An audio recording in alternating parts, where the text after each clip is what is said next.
tolerancia. Y aquí en esta es mucho más accesible, creo que incluso en el tamaño de sus archivos. Nada más yo siempre les recomiendo traten de no utilizar archivos muy grandes porque entre más grandes tardan más en subirse. Una vez que ya lo suben aquí me avisa Moodle que, digo, Teams que ya me lo entregaron. Y aquí yo tengo la capacidad de bajar el archivo PDF, vean. Y aquí ya lo puedo descargar para su revisión. Entonces, y también me dice, por ejemplo, si alguien lo vio. Miren, aunque no me le puso enviar, si se fijan, no dice que esté entregado, ni enviado, ni nada, pero me subió el archivo. Entonces, para mí lo esencial es que me suban el archivo. Y al igual que en Moodle, también me dice la hora a la que lo hicieron. Miren, aquí me dice la fecha y la hora a la que me subieron el archivo.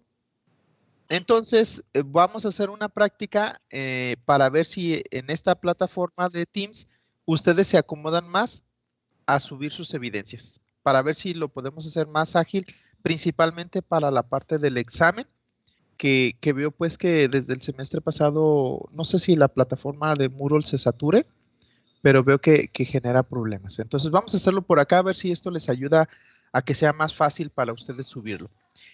Muy bien, ¿alguna duda o pregunta de lo que comenté? No, profe. No, gracias. No, profe. Sale. Eso lo vamos a hacer antes del examen para que ustedes calen y vean y ustedes mismos me digan en qué plataforma se sienten más cómodos, si subiendo los archivos en Teams o si subiendo los archivos en Moodle. Ya tuvieron la experiencia en Moodle con el examen diagnóstico. Les recuerdo que el examen diagnóstico básicamente lo de subir evidencias fue para que tuvieran la experiencia de cómo es armar el archivo y subirlo. Esa es la idea. Esa fue la idea. Muy bien, ahora sí. Vamos a comenzar entonces ahora sí ya con nuestra clase. Este va a ser el contenido de la unidad número 1, que es Introducción a los métodos numéricos. Va a ser, les repito, la unidad más teórica. Por favor, pongan atención. Si ustedes quieren hacer captura de pantalla, es aceptable. Si ustedes quieren que les dé tiempo para pasar el apunte, es aceptable. Lo que sí es que de una vez les aviso, las presentaciones no las comparto. Todo lo que gusten, puedo detenerme en tiempo, puedo detener la presentación, ustedes pueden hacer capturas de pantalla, pero las presentaciones no las comparto. Entonces, para que lo tomen en consideración. Bien, vamos a comenzar entonces. Importancia de los métodos numéricos. Aquí le voy a ir pidiendo a alguien de sus compañeros que me vaya ayudando en la lectura, por favor, y después nada más hacemos un breve análisis y avanzamos. ¿Quién quiere iniciar ayudándome?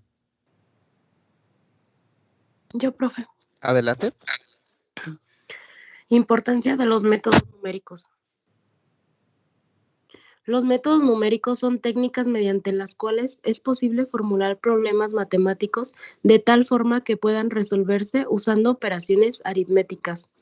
Los métodos numéricos nos vuelven aptos para entender esquemas numéricos a fin de resolver problemas matemáticos de ingeniería y científicos en una computadora. Además, implica la pericia matemática y comprensión de los principios científicos básicos. Muy bien, muchas gracias. Muy bien, entonces lo que nos da esta primera diapositiva es el concepto de para qué nos son útiles los métodos numéricos. Y lo más importante aquí a resaltar es que los métodos numéricos nos van a permitir resolver problemas matemáticos que antes en otras materias como cálculo diferencial, cálculo integral, cálculo vectorial y ecuaciones diferenciales teníamos que usar forzosamente fórmulas, unos formularios que ustedes ya conocen.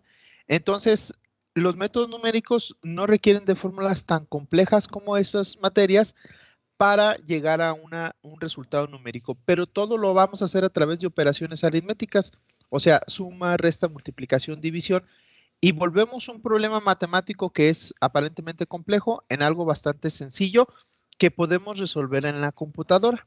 Nosotros en la materia vamos a utilizar Excel para resolver todos nuestros problemas de iterativos y que apliquen en la materia. Avancemos.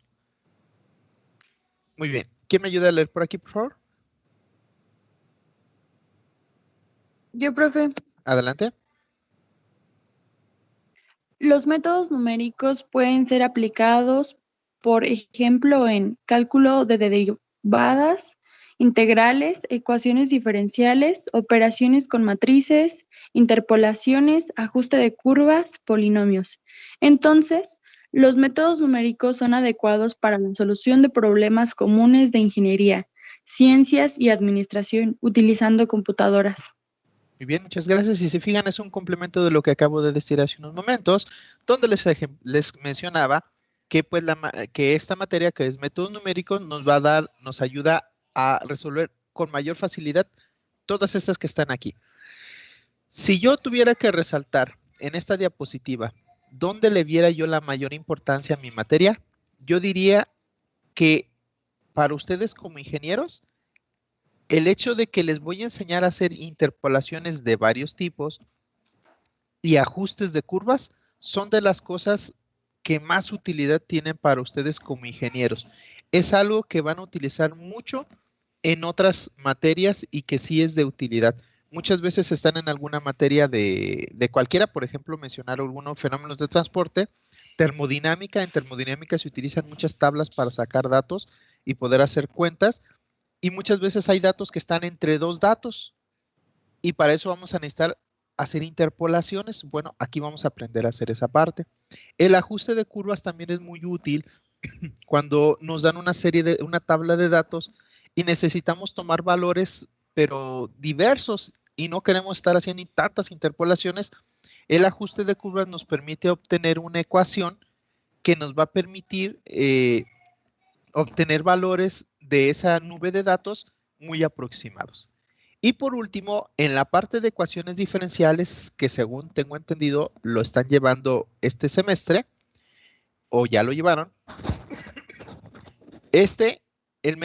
programación de métodos numéricos les ayuda o nos va a enseñar un método que se llama Runge-Kutta de cuarto orden, principalmente, hay otros. Y ese es un método muy bueno que nos enseña a cómo resolver ecuaciones diferenciales. Pero la parte más importante es que todo esto nos van a dar resultados netamente numéricos. No vamos a obtener ecuaciones, no nos vamos a meter con muchas ecuaciones, sino siempre vamos a estar obteniendo como resultado un valor numérico que vamos a poderle dar utilidad de acuerdo a nuestras necesidades de cada problema. Muy bien, sigamos avanzando. Si en algún momento quieren que me detenga para copiar algún apunte, me avisan y con mucho gusto me detengo.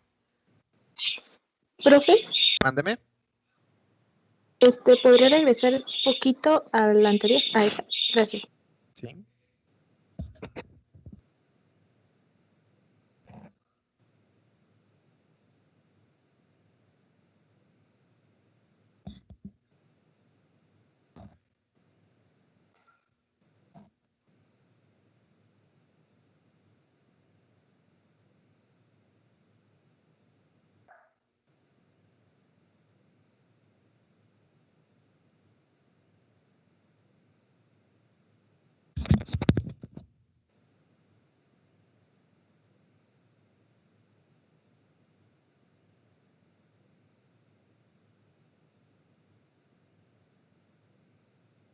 Ya, gracias. Muy bien. Ok, entonces avanzamos.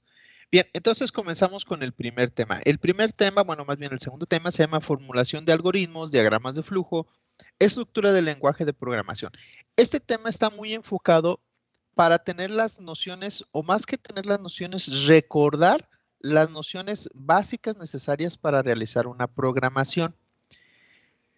Esto a mí me lo enseñaron, por ejemplo, desde más o menos la preparatoria. No en mi preparatoria, sino que cuando estudié una clase de computación, ahí me enseñaron toda la parte que aquí vamos a ver.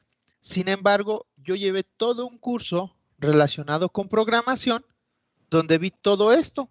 Entonces, si yo me enfocara a enseñarles todo lo que viene siendo estos temas, sería como un curso alterno y no alcanzaríamos. Entonces, lo que vamos a hacer es básicamente ver las partes principales, los temas principales de este tema que me marca el temario. Entonces vamos a comenzar con la parte principal. ¿Qué es un algoritmo? Aquí está la definición. Me dice, un algoritmo es una secuencia de operaciones detalladas y no ambiguas, que al ejecutarse paso a paso, conducen a la solución de un problema. Muy bien. Si yo analizo esta definición, me está dando con claridad la definición de un algoritmo. Me está diciendo que va a ser una secuencia de pasos detallada. No debe de ser ambigua y debo de poderla hacer así muy claramente y debe de presentar una solución. ¿Quién de ustedes se ha presentado en la vida real con un algoritmo? ¿Quién me puede decir? En las máquinas expendedoras. A ver, dame. Cuando, pues primero tienes que introducir el dinero, luego seleccionas con un código lo que deseas como adquirir y ya el logaritmo de la máquina dice C4 y se mueve a la fila o a la columna dependiendo de cómo lo tenga programado.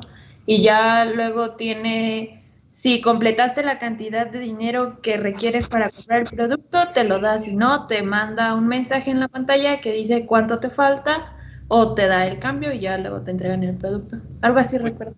Muy bien, no, es un excelente ejemplo de un algoritmo. Muchas veces cuando nos dan una primera definición, lo primero que nosotros queremos hacer es pensar en algo matemático, pero no es cierto. Lo primero que ustedes deben de entender de una definición, como en este caso un algoritmo, es deben de buscar algo que les ayude a entender mejor la definición. Y las definiciones siempre se entienden de mejor manera cuando tenemos a nuestro alcance un ejemplo vívido, o sea, algo que habíamos vivido.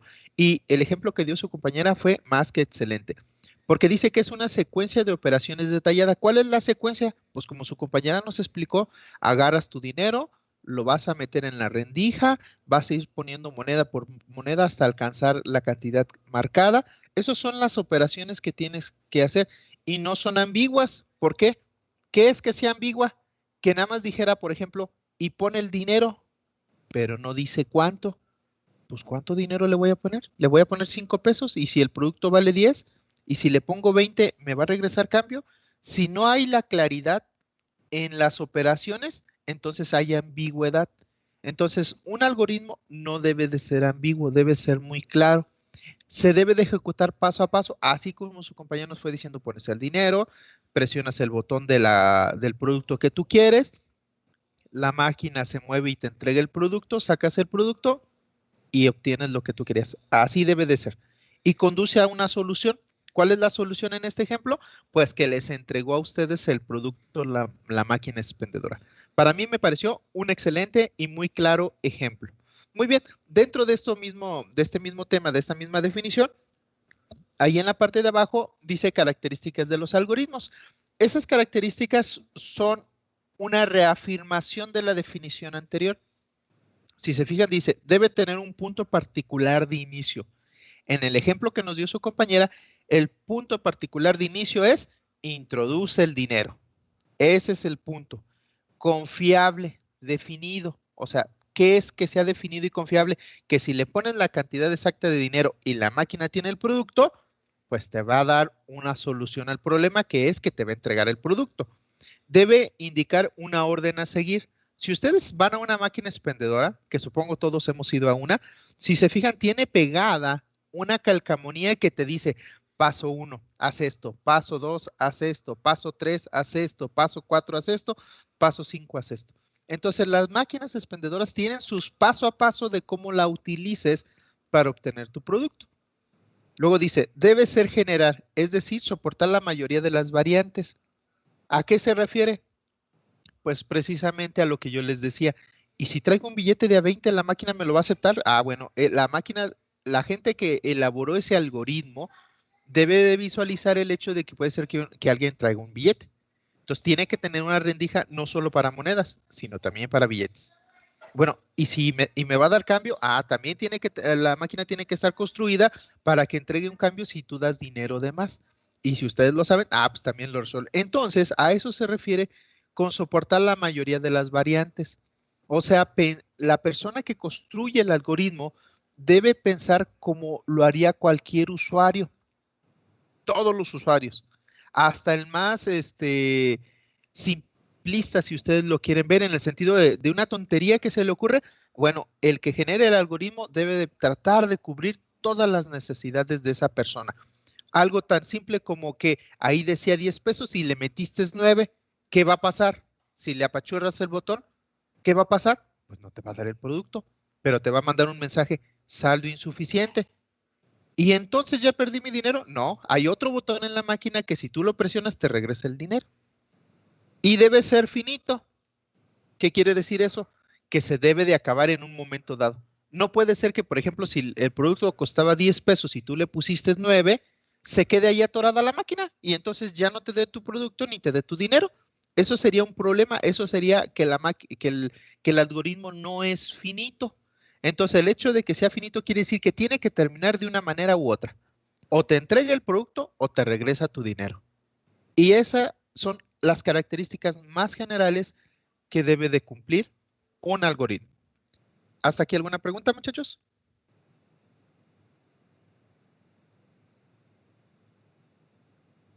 No, profe. Disculpe, no es una pregunta, sino una cosa aparte. Sí.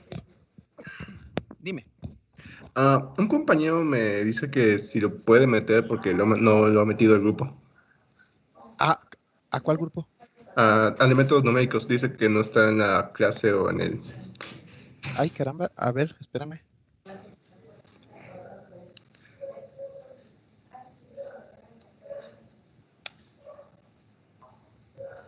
Es que tengo 42 y son los que tengo asignados. ¿Cómo se llama tu compañero? Es Luis Fernando Hernández Anaya. A ver. Hernández. No, ya está agregado por aquí. A ver, déjame buscarlo. Luis. A ver.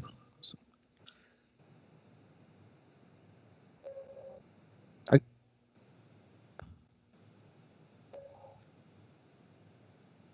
¿Cómo dices que se llama? Luis. Es Luis Fernando Hernández Anaya. A ver, vamos a ver si sí está en la lista oficial.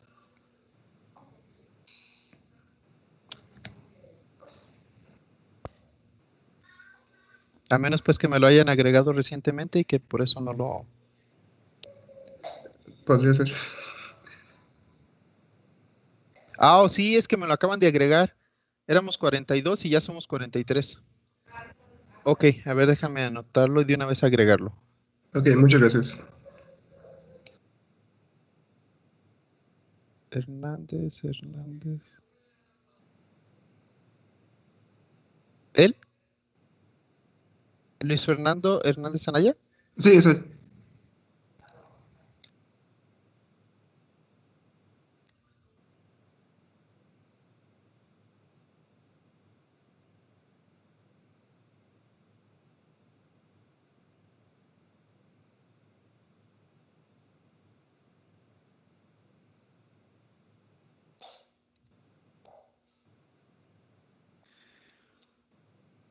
Listo, ya está agregado. Ok, muchas gracias. ¿Ah?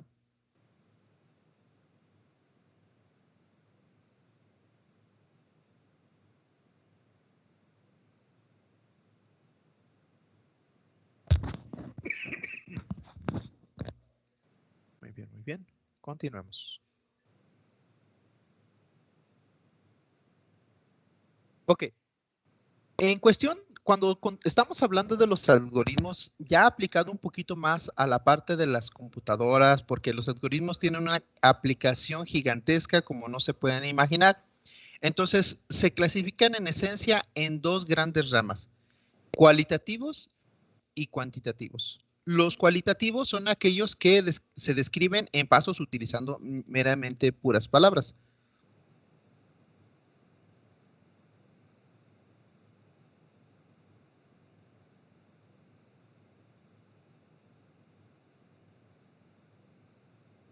Y los cuantitativos son aquellos que se definen con cálculos numéricos en su proceso.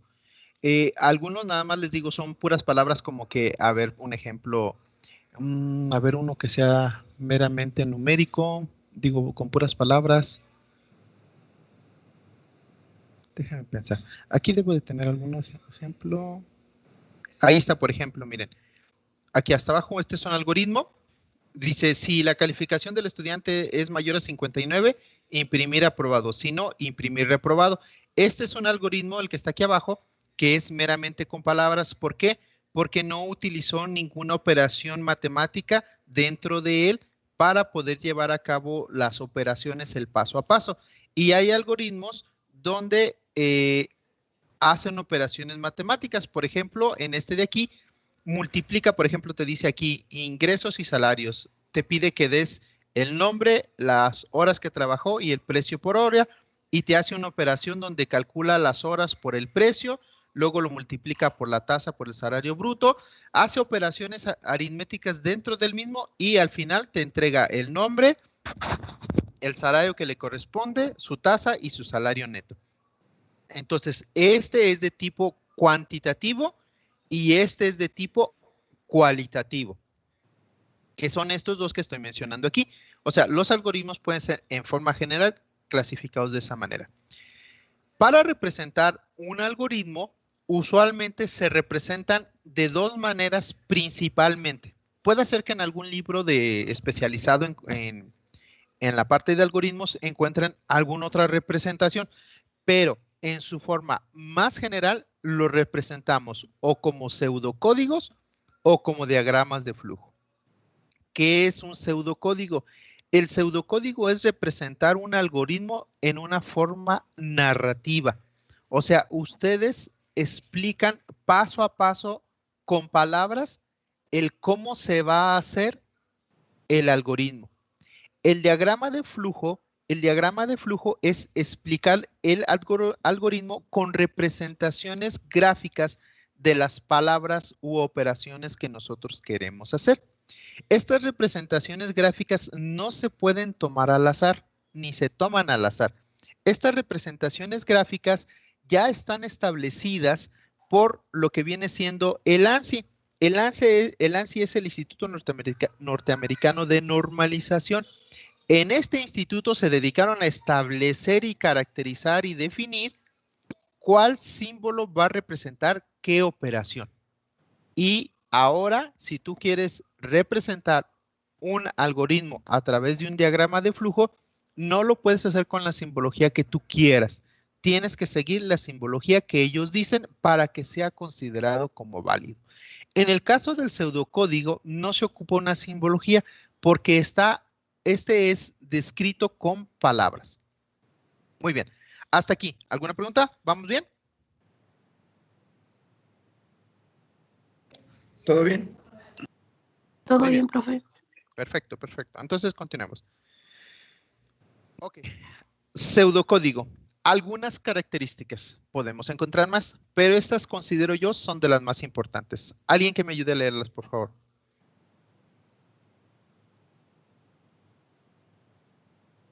Yo, profe. Adelante. Los pseudocódigos son de apoyo para los algoritmos, ya que con ellos se logra que los programadores los descifren con facilidad, sin importar la experiencia o conocimiento que tengan en programación. El pseudocódigo es un medio no formal para referirse a la programación, ya que no necesita tener la construcción precisa que poseen los lenguajes de programación. El pseudocódigo no es realmente un lenguaje de programación. Para describirlo se utiliza un sintaxis sencilla, que luego será reformado a la sintaxis correcta de un lenguaje de programación. Muy bien, muchas gracias. Entonces, como les había platicado, el pseudocódigo va a ser una secuencia descrita con palabras. Pero aún así me dice que deben de ser simples, sencillas, fáciles de entender. Cualquier persona que lea mi pseudocódigo, o sea, mi diagrama, mi algoritmo escrito en pseudocódigo, debe de poderlo entender. Aquí sí podemos llegar a tener una barrera de idioma en primera instancia y segundo, de modismo. ¿Por qué? Porque puede ser que, por ejemplo, que yo escriba mi pseudocódigo en español y quiera que una persona en inglés lo lea, pero resulta que esa persona en inglés no maneja el español, entonces no me va a entender. O al revés, una persona lo hace en inglés, me lo entrega y yo no sé inglés, entonces no lo voy a poder entender. Pero aún en el mismo lenguaje, por ejemplo, yo lo escribo en español y se lo paso a alguien de Colombia. Y resulta que en Colombia tienen algunos modismos, algunas variantes de cómo expresar las palabras que yo digo en español de México. Entonces puede haber confusión, pero aún así debe de ser lo más claro posible. Ahora, el pseudocódigo, como lo dice aquí, no es un lenguaje de programación, que era como este que está aquí abajo. Si se fijan, aquí no hay un lenguaje de programación. ¿Qué es un lenguaje de programación? El lenguaje de programación es la sintaxis que un software en particular me va a pedir que escriba para poder ejecutar estos pasos que yo estoy describiendo aquí. Este es un pseudocódigo, está descrito con palabras, se entiende, es claro, es finito, pero no está en ningún código en particular, no está para ningún lenguaje de programación. Puede ser que alguien trabaje, por ejemplo, Visual Basic, alguien trabaje Visual C++, alguien trabaje Java. Bueno, todos y cada uno de ellos con el lenguaje de programación que utilizan pueden construir ese pequeño programa siguiendo mi pseudocódigo. Porque mi pseudocódigo no está hecho para un lenguaje en programación en específico. Está hecho como pasos, como receta para obtener un resultado. El programador, que es alguien que se especializa en uno o varios lenguajes de programación, debe de poderlo interpretar y llevarlo a la sintaxis del software que esté utilizando o que mejor maneje. Eso es las características generales. Ahora, en esta diapositiva me dice cómo hacer un pseudocódigo. Alguien démele lectura, por favor. Yo, profe. Adelante. ¿Cómo hacer un pseudocódigo? Se comienza con una declaración que establezca el objetivo o meta principal. Se emplean sangrías para comprender mejor el control de decisión y el mecanismo de ejecución. Nomenclatura simple que debe seguir convenciones apropiadas, por lo cual la nomenclatura debe ser específica y natural. Utiliza estructuras estándar de programación, tales como if, then, for, while, case, tal como se usan en los lenguajes de programación. No escribir el pseudocódigo de una manera completamente programática. Es necesario que sea simple de entender. Por tanto, no se deben incorporar demasiados términos técnicos. Muy bien, muchas gracias. Entonces, estos son los pasos generales también. Les repito, puede ser que en algún libro especializado en programación encuentren una numerología de pasos diferente a la que yo les estoy presentando. No quiere decir que el libro o yo o otro libro estemos en contra o no estamos de acuerdo. Simplemente que de autor a autor los pasos pueden variar porque cada autor les va a presentar los pasos que considera pertinentes, mínimos necesarios para ustedes entender cómo hacer un pseudocódigo. Entonces, los que les estoy aquí presentando a ustedes son los que yo consideré son los pasos mínimos necesarios para que ustedes puedan construir un pseudocódigo. Y lo primero es que, pues pónganle un título, o sea, díganme de qué se va a tratar su programa. Aquí dice aprobación de estudiante. Ok, dice, se emplea sangrías, ¿para qué? Para que podamos decir, por ejemplo, aquí inicia mi programa, aquí me va a hacer una operación, se regresa, si no cumple esta operación, me va a hacer otra operación y se termina el programa. Entonces, las sangrías es algo muy simple que nos ayuda a identificar dónde se está haciendo una operación dentro de mi programa. Es claro, es simple.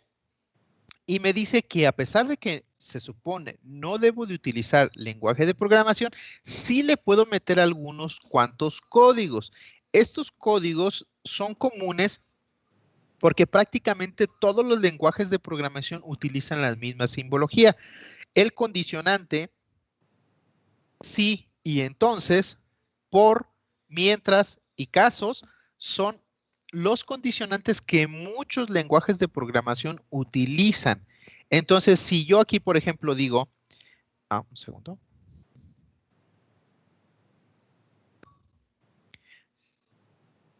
Si yo aquí, por ejemplo, digo, sí, sería comparativo con esto. Si calificación del estudiante, entonces yo aquí en lugar de ponerle con palabras sí, yo le podría haber puesto if, y este sería el condicionante. Luego, si no, sería el then. Entonces, en lugar de yo ponerle si no, yo pude haber escrito then.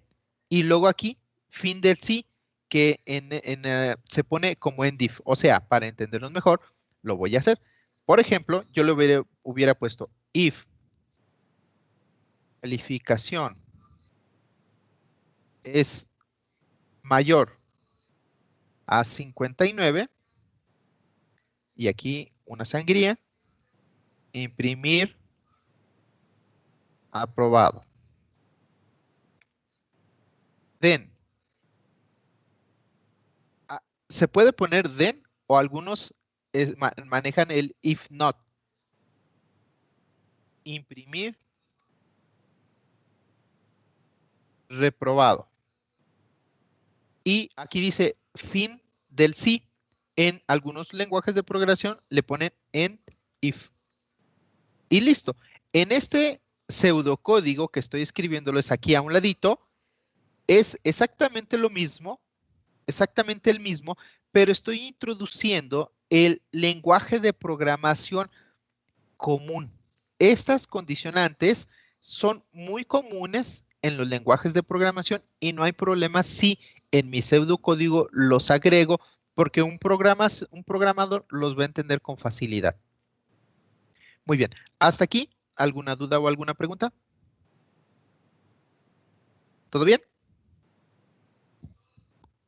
Ok, entonces avanzamos. Todo claro, profe. Muy bien, gracias. Listo. Entonces, en la parte de arriba es cómo hacer un pseudocódigo. Se los dejé ahí nada más para no regresarme a la otra diapositiva. Pero lo que les estoy presentando aquí son 3 pseudocódigos. ¿Por qué?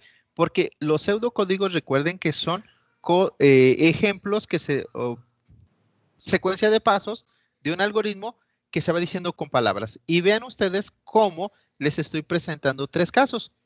Dice, ¿cómo se llama? El título, número de aprobados y reprobados.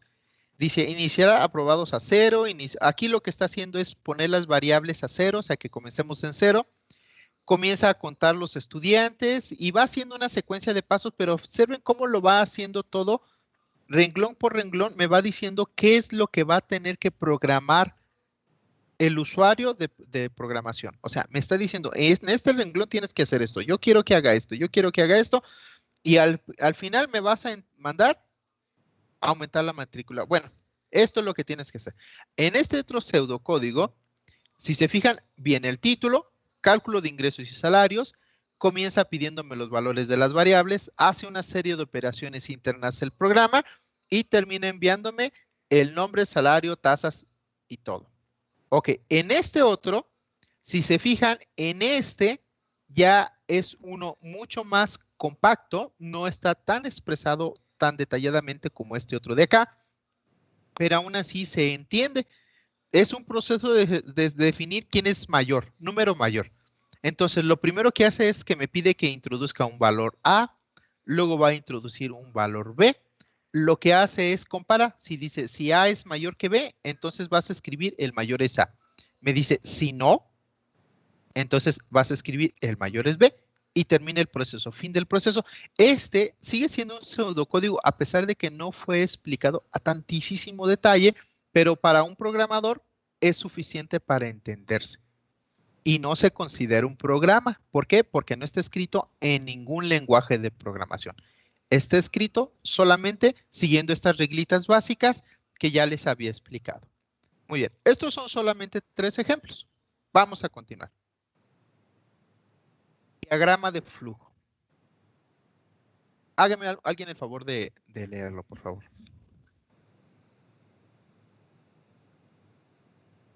A ver, Brian. Brian. Sí, profe. A ver, léalo, por favor. Dice, diagrama de flujo. Características de un buen diagrama de flujo. El diagrama de flujo debe ser evidente, con poca ambigüedad. Debe testearse numerosas veces antes de empezar a implementarse. Ningún proceso o subproceso deberá ser ignorado en la representación y las opciones deberían ser sumamente específicas cuando se trate de decisiones. Pasos para hacer un diagrama de flujo. Listar los procesos y subprocesos que irán representados y el tipo de símbolo que les corresponde. Identificar los puntos de inicio y los puntos de decisión con sus respectivas opciones. Trazar las líneas de flujo respetando la secuencia cronológica entre los procesos y yendo paso por paso en el recorrido. Verificar el proceso y asignar un título que deje claro lo que ilustra. Muy bien, gracias, Brian. Bueno, entonces, como les había dicho, un diagrama de flujo va a ser algo que se va a representar como el pseudocódigo, pero en lugar de palabras voy a utilizar una simbología. Y al igual que en el otro, debe testearse. ¿Qué es eso de testearse? Que lo deben de calar varias veces, deben de pensar si sí está llevándolos hacia donde ustedes quieren o no. Eso es testearse, básicamente, deben de probarlo varias veces. Entonces, aquí está la simbología. Estos son los símbolos que utiliza un diagrama de flujo o que, bueno, puede ser que existan más. Sí, tendríamos que entrar al ANSI y ver si todavía hay más. Traté de escoger los más comunes y más generales. Por ejemplo, cómo iniciar un diagrama de flujo siempre se inicia con este símbolo. Este es el símbolo de inicio y este también es el símbolo que utiliza para finalizar. En todos los diagramas de flujo siempre deben de comenzar con un símbolo como este. Este es el símbolo para pedir entrada y salida de datos.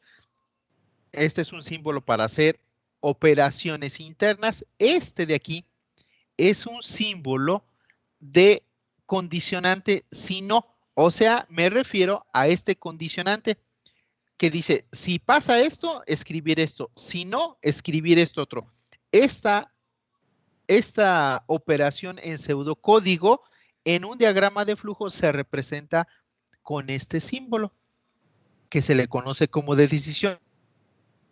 El dato va a entrar por arriba y va a tener una flechita para un sí y una flechita para un no. O sea, si se cumple, vas a hacer esto. Si no se cumple, vas a hacer esto otro. Y así me puedo ir con cada uno de ellos. Con cada uno de ellos me da una representación de lo que va a hacer cada uno de estos.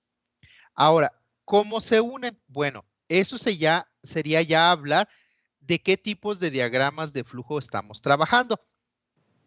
Pero les dejo aquí esta diapositiva, les doy unos minutos para que hagan la anotación de los símbolos o que tomen el acercamiento de pantalla y puedan tomar las fotos que ustedes necesitan. Doy unos minutitos.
¿Puedo avanzar, chicos?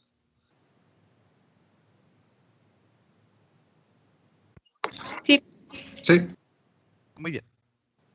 Ok, entonces, en este mismo tema de diagramas de flujo resulta que hay una clasificación. Esta clasificación de los diagramas de flujo son de acuerdo a las necesidades que tiene la persona que lo está utilizando. Existe el horizontal, el vertical, el panorámico y el arquitectónico. ¿Cuáles son los más utilizados en la ingeniería? Los más utilizados es el horizontal, el vertical y el panorámico. El arquitectónico realmente en ingeniería se llega a utilizar, pero principalmente cuando nosotros estamos utilizando, cuando nosotros queremos representar una fábrica Si ustedes tienen los planos de una fábrica donde tienen bombas, donde tienen hornos, donde tienen intercambiadores de calor, torres de destilación, donde tienen una serie de procesos y quieren representarlos en un plano, pero sin la necesidad de dibujar todo el proceso como tal, todos los aparatos, entonces se hace de forma arquitectónica. Y que está aquí abajo, en la parte inferior derecha, es un esquema de tipo arquitectónico. Otro lugar donde se suele utilizar este tipo de diagramas de flujo es en las instituciones educativas. Si ustedes lo piensan, usualmente en una institución educativa ponen aquí arriba al director. Una flechita hacia abajo, los subdirectores. Y abajo de cada subdirector comienzan a poner a quién los jefes de área, y así sucesivamente. Entonces, los diagramas arquitectónicos también se utilizan mucho en las instituciones. Nosotros, en la parte de ingeniería, el que más usamos es que se llama el panorámico. El panorámico es un diagrama de flujo que es una combinación del diagrama de flujo horizontal y el vertical. El horizontal tiene la característica que a fuerzas va todo hacia abajo. Observan hacia abajo, hacia abajo, hacia abajo, hacia abajo. Aquí ya no cabe, bueno, continúa acá, pero todo hacia abajo, hacia abajo. Es una secuencia que todo va hacia abajo.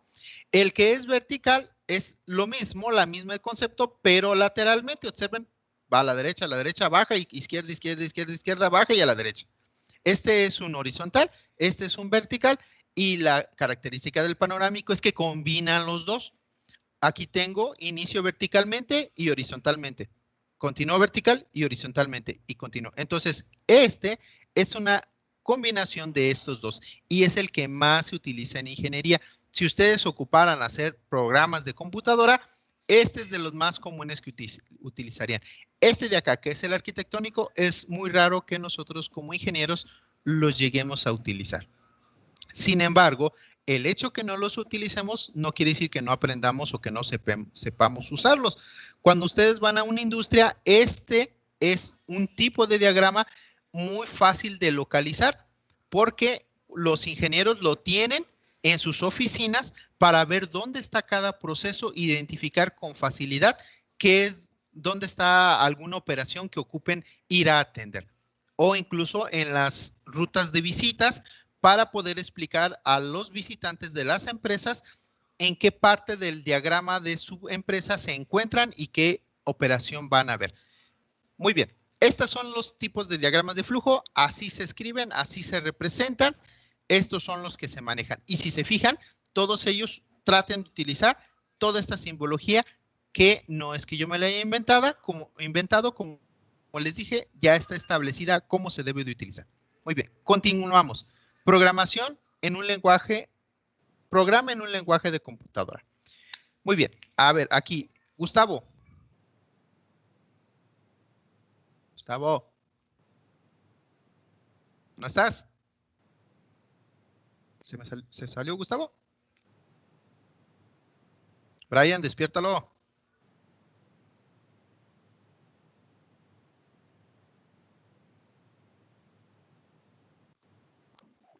Profe. ¿Te despertó Brian? Gustavo. Sí. ¿No te duermas pues en la clase, Gustavo? Da lectura a la diapositiva, por favor. Sí, profe. Programa en un lenguaje de programación. Trata de indicarle a la computadora cómo ha de resolver un problema. Estos siguen determinadas estructuras que dependen del tipo de lenguaje que usemos y del entorno en el cual lo creemos. Principios generales. Un cargador. Todo programa necesita ser cargado en la memoria por el sistema operativo. Definición de los datos. La mayoría de los programas operan con datos y por lo tanto en el código fuente debemos definir qué tipo de datos vamos a utilizar en el programa. Esto se realiza de manera diferente en los distintos lenguajes. Instrucciones. Son la parte central del programa. Las instrucciones manipulan los datos que hemos definido, realizan cálculos muestran los resultados, etc. Muy bien. Gracias, Gustavo. Muy bien, chicos. Entonces, lenguaje de programación. ¿Qué es un lenguaje de programación? El lenguaje de programación ya es la estructura, ya son los códigos, ya es la sintaxis que ustedes van a utilizar en un programa en específico para que la computadora realice operaciones. La persona que va a hacer las operaciones no es el usuario, es la computadora. El programa lo realiza el programador a través de un lenguaje de programación. Y el lenguaje de programación es la sintaxis. Esta sintaxis la computadora la entiende, la interpreta y realiza las operaciones que el programador le va a indicar. Entonces, cuando un programa falla, no es que la computadora haya fallado, es que el programador no llevó a cabo bien su programa y la computadora le entregó lo que ella entendió que el programador le dijo. Entonces, no podemos decir, no, es que la computadora no entendió. No, el que no supo realizar su programa fue el programador. Y para eso es que los programas, antes de salir a un mercado, antes de entregarse a un operador, deben testearse, o sea, deben de probarse con muchas variantes para asegurarnos que no falle. Porque si falla en una empresa donde ya está siendo aplicado y están obteniendo un producto, representa la pérdida de mucho dinero. Entonces, obviamente que si ustedes están programando para una clase, pues lo que más va a pasar es que el programa les falle y que el maestro les diga, tu programa está mal y pum, te bajo puntos, te lo tacho, como sea. Eso es lo mínimo que puede pasar. Lo máximo es que si ustedes están haciendo un programa y se lo están vendiendo a un usuario y falle, pues les van a reclamar. Y esa reclamación, pues ya en un medio profesional, representa dinero, demandas y cosas así por el estilo. Entonces, por eso siempre es muy importante que aquellas personas que están en esta área del lenguaje de programación revisen con mucho cuidado sus programas. Ok, entonces, ¿cuáles son los principios generales o la forma general como debe estar un programa? Debe tener un cargador. ¿Qué es un cargador? El cargador se refiere a que la computadora debe de saber cómo cargarlo en su sistema operativo, en su memoria del sistema operativo. Los programas, no se me vayan a confundir, se guardan en un disco duro.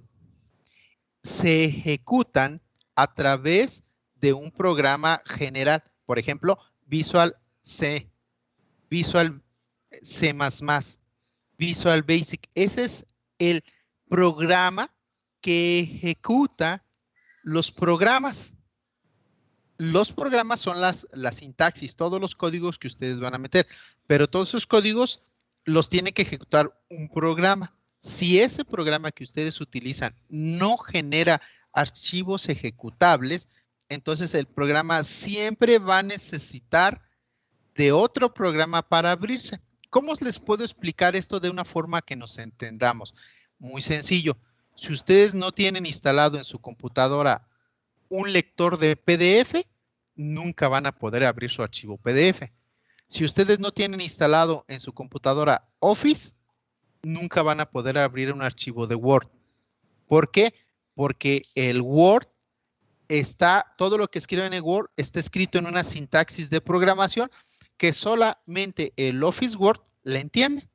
Entonces, si tú no tienes Office Word instalado en tu computadora, no puedes abrir un documento de Word, porque no tienes el software que te permite interpretar esta sintaxis. Entonces, los programas para programar son necesarios para poder realizar nuestra sintaxis de nuestro programa. Una vez que ya lo tengo listo y lo ejecuto, entonces el programa se carga en la memoria del sistema operativo. Se ejecuta y una vez que termina su ejecución, desaparece de la memoria del sistema. O sea, no se queda ahí guardado para siempre. Definición de los datos. Todos los programas tienen que decirle qué tipos de datos van a utilizar. ¿Cómo que qué tipos de datos? Ah, es que hay datos numéricos, alfabéticos y alfanuméricos. Pueden ser enteros o irracionales. Entonces, todos estos los tienen que definir en su programa. O sea, la computadora no es mágica, no puede adivinar qué tipo de variable vas a utilizar. Tú le tienes que decir, ¿sabes qué? Esta variable que yo voy a utilizar va a ser del tipo numérica y además entera. O sea, no me aceptes decimales. Entonces la computadora va a decir, ah, ok, esta variable es entera y vas a hacer operaciones exclusivamente con enteros. Y además puedes decirle que incluso sea solo positiva o solo negativa. Puedes ponerle muchas condicionantes, pero tú le tienes que decir qué tipo de variable es. Ahí, en esa parte, cada lenguaje de programación maneja una forma muy peculiar de cómo definir qué tipo de dato vas a manejar. Entonces, yo no les puedo decir de manera general, cuando sea un entero, poner entero en la palabra inglés. No le puedo decir eso. ¿Por qué? Porque depende qué lenguaje de programación estén utilizando. Por último, las instrucciones es el cuerpo del programa. O sea, de todo esto que les estoy diciendo, es como si yo me regresara aquí y yo les dijera, muy bien, fíjense bien, esta parte de aquí, ingresa A e ingresa B, aquí no me está diciendo qué tipo de variable es, pero en un lenguaje de programación yo tengo que definir la variable A y la variable B como un tipo de dato para que la computadora sepa entenderlos. El cuerpo de del programa representaría las operaciones que mi programa va a realizar con los datos que yo le estoy entregando. Y finalmente, pues se termina el proceso, que es la parte que me está diciendo aquí. Las instrucciones son la parte central del programa, o sea, todas las operaciones que ustedes hagan. Muy bien. Aquí está un ejemplo, pero por cuestiones de tiempo ya no se los alcanzo a explicar. El día de mañana volvemos a retomar este tema del cargador, los tipos de datos y todo esto, en un ejemplo que ya traigo explicado en un código en particular que es Visual Basic. Chicos, hasta aquí, de todo lo que hemos visto, ¿alguna duda, alguna pregunta? No, profe. Muy bien. Entonces, por el día de hoy terminamos. Nos vemos mañana, chicos. Que tengan excelente día. Gracias, profe. Igualmente, profe. Hasta mañana. Nos vemos, profe. Sale. Sale, profe. Gracias, profe. Hasta mañana. Pero... Sale, profe, mañana. Hasta mañana.